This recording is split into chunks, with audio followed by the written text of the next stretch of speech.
بسم اللہ الرحمن الرحیم۔ شمسی پلس میں خوش آمدید۔ برائے مہربانی ہمارے چینل کو سبسکرائب کیجئے، ویڈیو کو لائک کیجئے، بیل آئیکن پر کلک کیجئے اور ویڈیو کو شیئر کیجئے۔ اعوذ باللہ من الشیطان الرجیم، بسم اللہ الرحمن الرحیم۔ عید میلاد النبی صلی اللہ علیہ وآلہ وسلم۔ عید میلاد النبی منانا جتنے بھی مسلمان ہیں، جو دنیا میں جو بہنیں، بھائی، ماں، باپ کی عزت ہے، وہ میلاد النبی منانے میں ہی گم ہے۔ علامہ اقبال نے کہا تھا، تھی تو موجود ازل سے ہی تیری ذات قدیم، پھول تھا زیب چمن پر نہ پریشانی تھی شمیم۔ ہم سے پہلے تھا عجب تیرے جہاں کا منظر، کہیں مسجود تھے پتھر، کہیں معبود شجر۔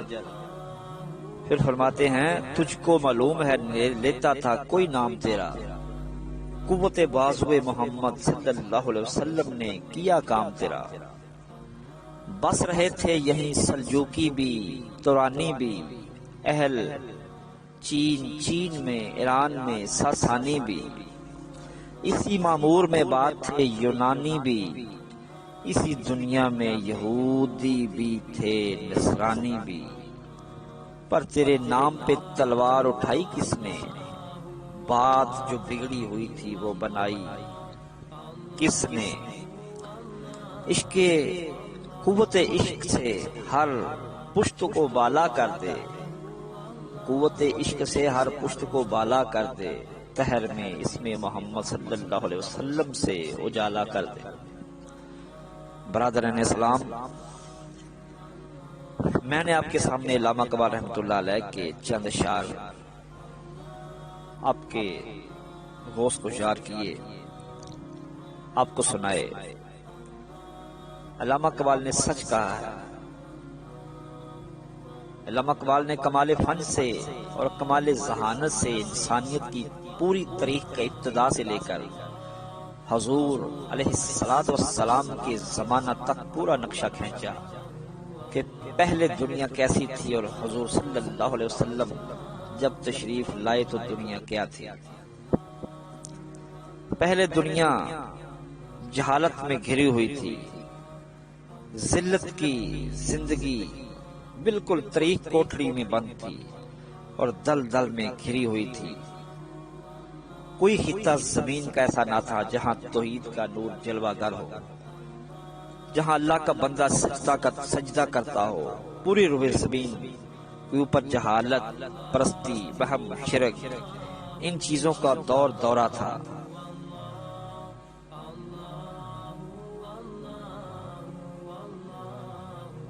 حضور علیہ الصلوۃ والسلام کے دنیا میں آنے سے پہلے ہر طرف اندھیرا تھا، اور جب سرکار آ گئے تو نور ہی نور پھیل گیا۔ حضور علیہ الصلوۃ والسلام سے پہلے کا دور کھلی گمراہی کا دور تھا۔ انسان انسانیت کے زیور سے عاری تھا، انسان کے پاس سب کچھ تھا، انسانیت نہیں تھی۔ انسان کے پاس سب کچھ تھا، شرافت نہیں تھی، سب کچھ تھا، صفائی ستھرائی نہیں تھی۔ غرض کے غلیظ جانور، پلیت جانور اور انسان میں کوئی فرق نہیں تھا۔ اور یہی حال تھا مشرق کا، مغرب کا، شمال کا، جنوب کا، بلکہ تمام کائنات کی ایک ہی شکل، یعنی سورج کا کوئی پجاری، کوئی چاند کا پجاری، کوئی اپنے ہی بنائے ہوئے لکڑ کے پتھروں کو پوج رہا تھا، کوئی پیپل کو پوج رہا تھا، کوئی بورڈ کو پوج رہا تھا، کوئی آگ کو اپنا خدا سمجھ رہا تھا اور آگ کے سامنے سجدے کر رہا تھا، کوئی پانی کے سامنے سجدے کر رہا تھا۔ اسی طرح کا سب کا حال تھا۔ انسان خدا کو نہیں جانتا تھا، خدا کو چھوڑ کر در در کی ٹھوکریں کھا رہا تھا، اور اتنے خدا انسان نے بنا لیے تھے، ہر گھر میں ایک خدا رکھا ہوا تھا، اور اصلی خدا کو جو سب کا مالک ہے اس کو چھوڑ کر اپنے تراشے ہوئے صنم پوج رہا تھا، یہاں تک کہ گوبر جانور کے جسم سے نکلی گوبر سے کیڑے پیدا ہوئے تو گوبر کے کیڑوں کو انسان اپنا خدا بنا بیٹھا۔ جو انسان گوبر سے جو کیڑے نکلتے ہیں انہوں نے ایک برتن میں ڈال لیا، سونے کے برتنوں میں، اور اس کو خدا سمجھ کر وہ پوجنے لگا، سور خنزیر کو کھانے لگا اور کتوں کو پوجنے لگا اور کتوں کو کھانے لگا اور کسی جگہ اپنا معبود بنا لیا تھا۔ یہ حالت بن گئی انسانیت کی تو زمین کا سینہ جلنے لگا، کس لیے مجھے مالک نے بنایا اور انسان نے میرا حال کیا کر دیا۔ علامہ اقبال خوب فرماتے ہیں، تجھ کو معلوم ہے لیتا تھا کوئی نام تیرا، قوت بازوئے محمد صلی اللہ علیہ وسلم نے کیا کام تیرا۔ بستے تو سارے تھے پر تیرے نام پہ جنگ بدر کس نے کی، تیرے نام پر احد میں زخمی کون ہوا، حسین کا سر کاٹا گیا، حسن کو زہر دے دیا گیا، حضرت مولا علی علیہ السلام کو خنجر سے شہید کر دیا گیا، حضرت امیر حمزہ کو تیر سے برچی سے شہید کر دیا گیا۔ یہ سب صحابہ کرام نبی پاک صلی اللہ علیہ وسلم کے آگے مر مٹنے والے تھے، ایک اشارے پہ اپنی گردنیں گوا دیتے تھے، لیکن جب عبادت کا وقت آتا تھا تو تجھے کوئی یاد نہیں کرتا تھا۔ میرے نبی نے دنیا میں آ کر تیرا نام پکارنا شروع کیا اور آج تک بہن بہن ہے، بھائی بھائی ہے۔ تجھ کو معلوم ہے لیتا تھا کوئی نام تیرا، قوت بازوئے محمد صلی اللہ علیہ وسلم نے کیا کام تیرا۔ اس میں علامہ اقبال نے کوئی غلطی نہیں کی بلکہ سچ ہی تو کہا ہے۔ کوئی کیڑوں کو پوج رہا ہے، کوئی درختوں کو پوج رہا ہے، کوئی ستاروں کی پوجا کر رہا ہے، لیکن یا اللہ تجھے کوئی نہیں جانتا تھا، کوئی نہیں مانتا تھا، تیری ذات کا کوئی پرستار نہیں تھا۔ اچانک ہوا کہ بتوں کے پجاری تیرے پجاری بن گئے، کعبے کے پاس ننگے ہو کر طواف کرنے والے کعبے کو غلاف چڑھانے والے ہو گئے، کعبے کے اندر بت سجانے والے کعبے کو پاک کرنے والے ہو گئے، اپنی بیٹیوں کو زندہ زمین میں گاڑتے تھے۔ جب کسی کے گھر بیٹی پیدا ہو جاتی تھی وہ سمجھتا تھا میرے گھر میں منحوسیت آ گئی اور بیٹی کو زندہ گاڑ دیتا تھا۔ کئی لوگوں نے اپنی بیٹیوں کو، کسی نے 10، کسی نے 15، کسی نے 4، کسی نے 2، کسی نے 1 اپنی بیٹی کو زندہ ترکور کر دیا زمین میں۔ وہ کرلاتی رہ جاتی تھی، ابا مجھے نہ دفناؤ، لیکن وہ نہیں سنتا تھا۔ جب وہ دفنا دیتا تھا تو وہ لوگ سمجھتے تھے کہ یہ عزت والا بن گیا۔ آپ ایران سے شروع کریں جو ہمارا ہمسایہ ہے۔ ایران کا اس وقت کیا حال تھا جب نہیں آیا آمنہ کا لال تھا۔ ایران کے اوپر ساسانی حکمران تھے، آپ نام سنتے تو نشیرواں کا یہ بھی ایران کا تھا، رستم بھی ایران کا تھا، کوئی بادشاہ، کوئی کرنل، یہ سارے ایران کے تھے، یہ سب ساسانی کہلاتے تھے۔ تو جب حضور صلی اللہ علیہ وسلم آ رہے تھے تو یہ ساسانی حکومت کیے جا رہے تھے، لیکن حالت کیا تھی؟ 2 سپر طاقتیں تھی زمین کے سینے پر۔ ایک طاقت کا نام تھا ایران، فارس اس کا حکمران کسرا کہلاتا تھا، دوسری طاقت کا نام تھا روم، اس کا بادشاہ کیسر کہلاتا تھا۔ کیسر و کسرا یہ 2 طاقتیں تھیں، ان دونوں کے درمیان دنیا چکی کے پاٹوں میں پسینے کی طرح پستی جا رہی تھی۔ یہ پوری دنیا پہ چھائی ہوئی تھی، ان 2 طاقتوں کے درمیان پسینے کی طرح چھوٹی چھوٹی طاقتیں تھیں۔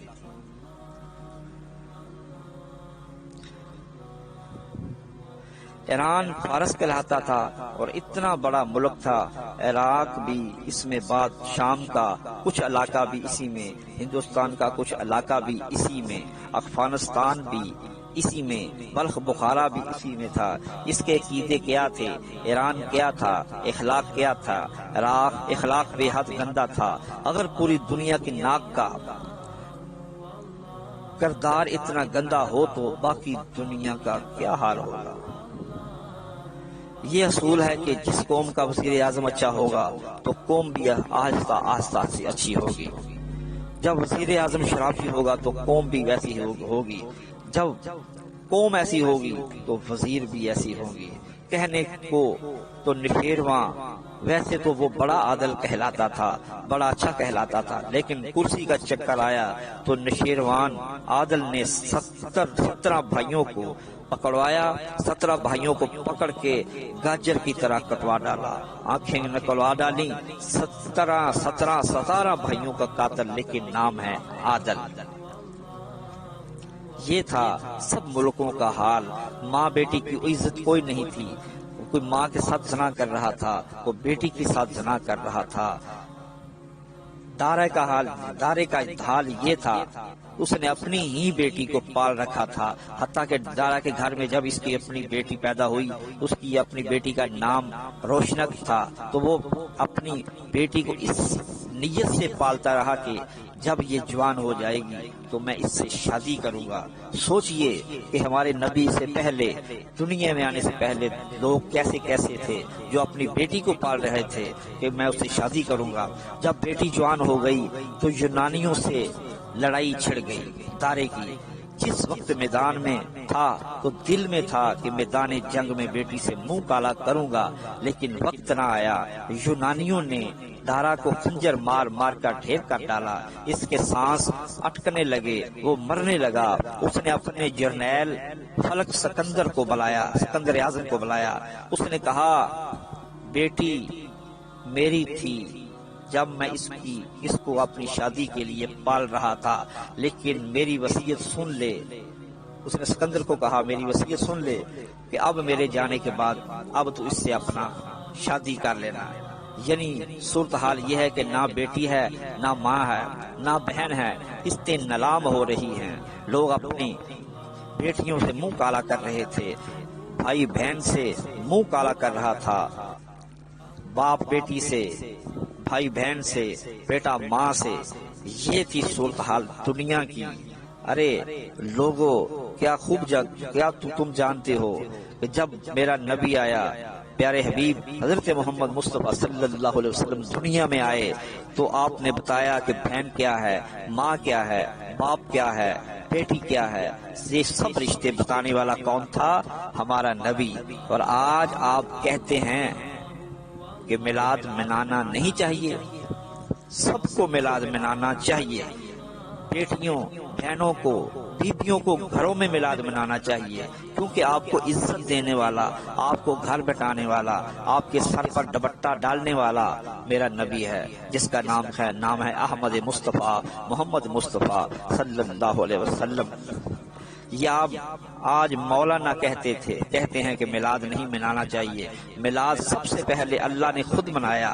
میرے نبی کو جب اس نے تخلیق کیا، اپنے نور سے تخلیق کیا، اور تمام نبیوں کے سامنے نبی کا میلاد منایا، اور کہا جب یہ دنیا میں جائے گا اس کی اتباع کرنا، اس کے پیچھے چلنا، اس کے مرید ہو جانا۔ تب نبی پاک صلی اللہ علیہ وسلم جب دنیا سے آسمانوں کی طرف معراج شریف میں گئے تو بیت المعمور میں آپ نے سب کو امامت کروائی، سب کے آگے ہو کر۔ تب بڑے بڑے نبی، حضرت ابراہیم، حضرت عیسیٰ علیہ السلام، حضرت موسیٰ علیہ السلام، حضرت ابراہیم علیہ السلام، تمام نبی تھے۔ بڑے بڑے جو پہلے نبی تھے، حضرت عیسیٰ علیہ السلام، حضرت نوح علیہ السلام، جس کی عمر ہی اتنی ہے، جس نے 950 سال تبلیغ کی ہو، وہ سوچتے ہوں گے کہ آج ہمیں نماز پڑھانے کی اجازت ملے گی، لیکن میرے نبی کو اللہ تعالیٰ نے آواز دی کہ پیارے حبیب آپ سے آگے کوئی نہیں ہے، آج آپ ہی امامت کروائیے۔ وہ بھی اللہ نے نبی کا میلاد منانے کی خاطر یہ سب کچھ کیا تھا، لیکن اس کے بعد دنیا میں نبی نے خود اپنا میلاد منوایا۔ پھر جب مسجد میں آپ بیٹھتے تھے تب بھی آپ اپنا میلاد مناتے تھے۔ آج سب لوگ اپنی اپنی سالگرہ مناتے ہیں۔ جب بچہ 2 سال کا ہوتا ہے، سال کا ہوتا ہے، ہر سال بعد لوگ اپنے بچے کی میلاد مناتے ہیں، یعنی کہ جس کو سالگرہ ہم بولتے ہیں۔ اپنے بچوں کی سالگرہ وہابی بھی مناتے ہیں، دیوبندی بھی مناتے ہیں، شیعہ بھی مناتے ہیں۔ اہل سنت والجماعت بھی مناتے ہیں، کیا میرے نبی کا سالگرہ یا اس کا میلاد نہیں منانا چاہیے؟ آپ کو شرم آنی چاہیے۔ اپنے اپنے گھروں میں آپ سب میلاد مناتے ہیں، جب میرے نبی کا وقت آتا ہے تو آپ بغض کرنے لگتے ہیں۔ آپ ہر سال بعد اپنے اپنے لیڈروں کی بھی سالگرہ مناتے ہیں، اپنے بڑوں کی بھی سالگرہ مناتے ہیں، لیکن شرم آنی چاہیے۔ میلاد میں کیا ہوتا ہے؟ میلاد میں لوگ اکٹھے ہوتے ہیں، قرآن خوانی ہوتی ہے، اللہ اور رسول کی باتیں ہوتی ہیں، قرآن پڑھا جاتا ہے، کئی بھوکے پیٹ روٹی کھا کر شکر خدا کا کرتے ہیں، اور جس نے کبھی کوئی چیز غریب آدمی نے نہ کھائی ہو میلاد میں اس کو مل جاتی ہے، کپڑے کو کپڑا مل جاتا ہے۔ کئی حاجی جن کی تمنا ہوتی ہے کہ ہمیں حج کی ٹکٹ مل جائے، اللہ تعالیٰ ان کو ٹکٹ دے دیتا ہے۔ یہ ہے میلاد۔ 12 ربیع الاول کی صبح ٹھنڈی ٹھنڈی میٹھی میٹھی مہکی مہکی بھینی بھینی خوشبو ہو جاتی ہے۔ یہ بھی یاد رکھنا، میرے مدنی کا میلاد نہ ہوتا تو تیرا جہاں آباد نہ ہوتا۔ اے مسلمانوں، 12 ربیع الاول کو ہم عید مناتے ہیں۔ عید 2 نہیں ہے، عیدیں بے شمار ہیں۔ جمعہ بھی عید ہے، حج بھی عید ہے، عمرہ بھی عید ہے، بڑی عید بھی عید ہے، چھوٹی عید بھی عید ہے، لیکن کوئی ادھر کونے میں کھڑا ہوتا ہے، کوئی ادھر کھڑا ہوتا ہے، کوئی اپنی دکان کے دروازے پہ کھڑا ہوتا ہے۔ باعث شرم سے ہمارے لیے ہونی چاہیے کہ ہم بڑے بڑے جلوسوں میں جاتے ہیں لیڈروں کے، لیکن نبی پاک صلی اللہ علیہ وسلم کے جلسے میں جلوس میں ہم نہیں جاتے۔ ہمیں جانا چاہیے۔ جیسے حضرت ابراہیم علیہ السلام کو جب آگ میں پھینک دیا گیا تھا تو ایک چڑیا پانی چونچ میں لے کر آتی تھی، وہ چڑیا چونچ میں پانی لے کر آگ میں پھینکتی تھی۔ جب سے اس سے پوچھا گیا یہ کیا کر رہی ہو، تمہارے چونچ سے جو پانی نکل رہا ہے اس سے کیا ہوگا؟ اس نے کہا میں فرض ادا کر رہی ہوں۔ آپ بھی فرض ادا کیجیے۔ عید میلاد النبی صلی اللہ علیہ وسلم کے جلوس میں نکلا کریں، چاہے تھوڑا سا نکلا کریں، انشاءاللہ اس سے اللہ تعالیٰ آپ کے کاروبار میں برکت دے گا۔ ہزاروں لوگ جب قائد اعظم ڈے ہوتا ہے تو ہمارے کونسلر کبھی ادھر پھول کی طرح خودی کی طرح جا بیٹھتے ہیں اور کبھی ادھر بیٹھتے ہیں۔ یاد رکھو، یہ تمہاری ممبریاں، یہ تمہاری کونسلیاں، یہ موسمی مینڈک، یہ برساتی چکر، یہ چند دن کے ہیں، لیکن غلامی رسول صلی اللہ علیہ وسلم قبر میں بھی ہوگی، حشر میں بھی ہوگی۔ چودھری جی یاد رکھو، میرے نبی پیارے حبیب حضرت محمد مصطفیٰ صلی اللہ علیہ وسلم نہ ہوتے تو آپ سارے سور بن کر ہو جاتے، مر جاتے۔ جو شکل سلامت ہیں یہ میرے نبی کی دعا ہے۔ موسیٰ علیہ السلام کی قوم کو سور بن گئی، حضرت داؤد علیہ السلام کی قوم کوئی لنگور بن گئی، کوئی بندر بن گئی۔ یہ میرے نبی کا ہی کرم ہے۔ آج سب اپنی اپنی شکلوں میں پھرتے ہیں۔ آج ہمیں قرآن ملا تو نبی پاک کے صدقے ملے، آج ہمیں دین ملا تو نبی پاک کے صدقے ملا، آج ہمیں اسلام ملا تو نبی پاک کے صدقے ملا۔ ذرا سوچئے، یہ بہت شرم کی بات ہے جو کمینے، جو ملونڈے یہ کہتے ہیں کہ نبی پاک کا میلاد نہیں منانا چاہیے، ان کو شرم آنی چاہیے۔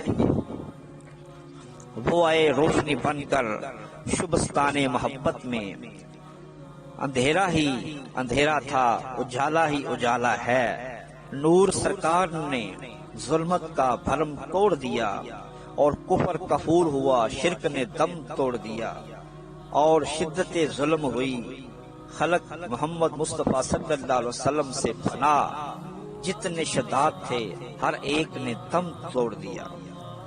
عید میلاد النبی منانا میرے نزدیک فرض ہے۔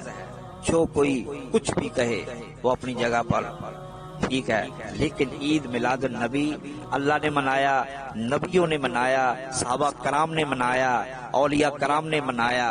اولیاء کرام بے حد زیادہ اولیاء کرام، صحابہ کرام گزرے ہیں، محدثین گزرے ہیں، اللہ کے ولی گزرے ہیں جو میلاد شریف مناتے ہیں۔ اللہ خود میلاد شریف مناتا ہے۔ یہ دنیا کیا ہے؟ یہ ساری دنیا اللہ نبی کا میلاد ہی ہے تو ہے۔ جب میرا نبی دنیا میں آیا تو میلاد شریف ہوا، کعبہ رقص کرنے لگا، تمام دنیا کے جانور، چرند پرند، پہاڑ جنگل پتے رقص کرنے لگے، کیونکہ میرے نبی کا نور آ گیا تھا۔ شیطان سمندر کی تہ میں دوڑ کر ناک دبو کر مرنے لگا کہ جو نہیں ہونا چاہیے تھا، جس کا مجھے ڈر تھا وہی ہو گیا۔ میں نے پہلے بھی کہا اپنے اپنے گھروں میں اپنے بچوں کی سالگرہ سب مناتے ہیں، جب میرے نبی کے میلاد کی باری آتی ہے تو سب کیوں ڈر جاتے ہیں؟ اپنے اپنے گھروں میں جھنڈیاں لگائیں، خوشبوئیں لگائیں، مرچیں لگائیں، روشنی کریں۔ کیوں یہ جو عید عام مناتے ہیں، بڑی عید اور چھوٹی عید، یہ سب عیدیں ہیج ہیں اس عید سے۔ یہ عید سب سے بڑی عید ہے، یہ عید سب سے بڑی عید ہے۔ وہ منکر لوگ ہیں، جام چٹھی دے نظری یارو، سورج بہت کھلونا، بے قدرانو یوسف مصری کیوں کر دسے سونا۔ جو اندھے ہوتے ہیں نا، دل کے اندھے، ان کو سورج نظر نہیں آتا۔ جو ٹوبے دار ہوتے ہیں، جو سمندر میں ٹوبا لگا کر دم لگا کر نکالتے ہیں مونگے سچے موتی، ان کو پتا ہوتا ہے سمندر کی گہرائی کا، وہ بیچ میں جا کر نکال لیتے ہیں۔ اور جو نہیں اوپر کشتی کے ذریعے جاتے ہیں، ان کو کیا پتا سمندر میں کیا ہے۔ یہ ڈبکی لگائیے اور نور کا حالہ پہن لیجئے۔ اللہ سب پر رحم فرمائے۔ یہ میلاد شریف کی میں نے چھوٹی سی نبی پاک صلی اللہ علیہ وسلم کی شان میں ہو نہیں سکتا، میں اتنی علم نہیں رکھتا، کیونکہ عالم الغیب اللہ کی ذات ہے۔ پیر وارث نے کہا تھا، عالم سوئی جو علم دی خبر جانے، مولوی سوئی جو مولا دی خبر جانے، قاری سوئی جو خوشحال ہوئے۔ مولوی اس کو بولتے ہیں جو مولا کی خبر جانتا ہے۔ عالم الغیب میرے اللہ کی ذات ہے، کوئی بھی نہیں۔ دنیا میں انسان اگر بچپن سے لے کر مرتے دم تک علم حاصل کرتا رہے تو وہ علم حاصل نہیں کر سکتا، اتنا ہی وہ علم حاصل کرتا ہے جتنی اس کو ضرورت ہوتی ہے۔ عالم الغیب میرے اللہ کی ذات ہے۔ اجازت چاہتا ہوں، میلاد منائیے، خوب ملائیے، یہ کسی سے مت ڈریے۔ جو یہ بھونکتے ہیں، جو کتوں کی طرح بھونکتے ہیں، یہ بھونکتے ہی رہ جائیں گے۔ فقیر جب آتا ہے مانگنے والا اور مانگ کر چلا جاتا ہے، اس کا کاسا اللہ تعالیٰ بھر دیتا ہے، اور جو بھونکنے والے ہوتے ہیں وہ بھونکتے ہی رہ جاتے ہیں کتے۔ فقیر اپنی جھولی بھر کر ساتھ شام کو گھر چلا جاتا ہے اور رزق بھی اس کو ملتا ہے۔ جو سڑتے ہیں وہ سڑتے رہ جائیں گے۔ اجازت چاہتا ہوں، فقیر بابا سائی محمد اشرف حسین قادری چشتی، شمسی لاہور، پاکستان، داتا کی نگری، زندہ باد۔